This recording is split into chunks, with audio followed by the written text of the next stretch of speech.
रमे चल, पाणी तापलंय. जावई बापूंना उठवून उठणं लावून घे आधी. हो आई. चल उठ लवकर, मुंबई नाहीये ही. त्यात पहिली आंघोळ, दिवाळी अभ्यंग स्नान. चल उठ लवकर, चल उठ. विनय चल आवर लवकर.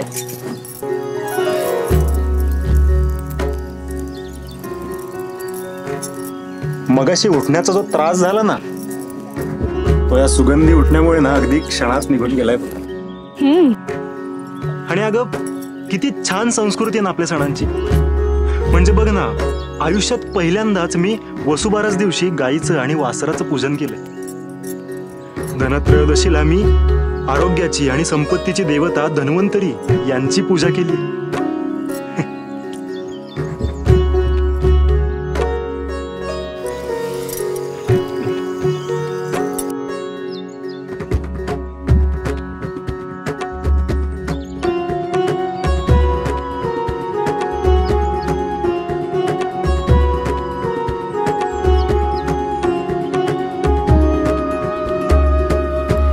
नरक चतुर्दशीच्या दिवशी शेतकरी आपल्या पिकांची विशेष काळजी घेतो.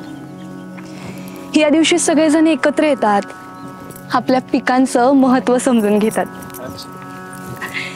हा दिवस म्हणजे शेतकऱ्यासाठी आध्यात्मिक आणि कृषी कल्याणाचं प्रतीक मानला जातो. लक्ष्मीपूजन आणि शेतकरी यांचा संबंध हा आर्थिक समृद्धी हा आहे.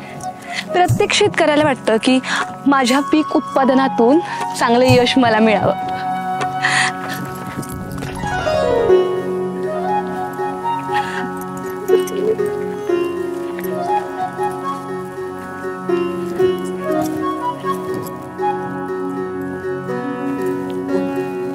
या जावई बापू, आज दिवाळी पाडवा. आम्हा शेतकऱ्यासाठी आजचा दिवस लई मोठा बघा.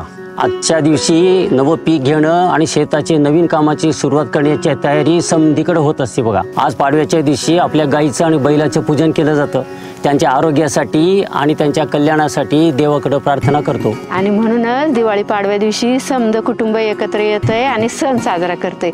आणि त्यामुळे शेतकऱ्याच्या घरामध्ये एकी आणि प्रेम निर्माण होते.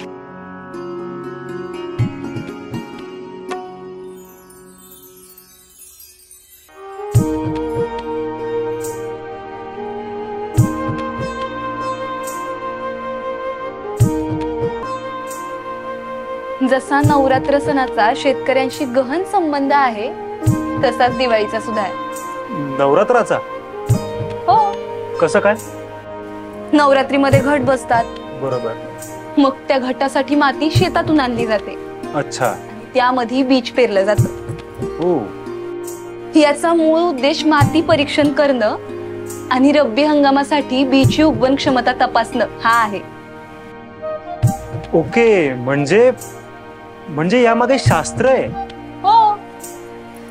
आणि त्याचबरोबर खरीप हंगामाची सुगी होऊन शेतीमाल विक्रीचा हंगाम असतो. मग शेतकऱ्यांच्या हातात पैसा येतो आणि मग शेतकऱ्याकडून घेतलेल्या मालाची विक्री करून शहरातल्या व्यावसायिकांचा मोठा फायदा होतो. त्यामुळे शेतकऱ्याबरोबरच सगळ्यांच्याच दिवाळीचा आनंद वाढतो. आणि फक्त नवरात्रच नाही बरं का, तर जवळजवळ सर्वच सणांची नाळ ही शेती आणि शेतकरी यांच्याशी जोडलेली असते.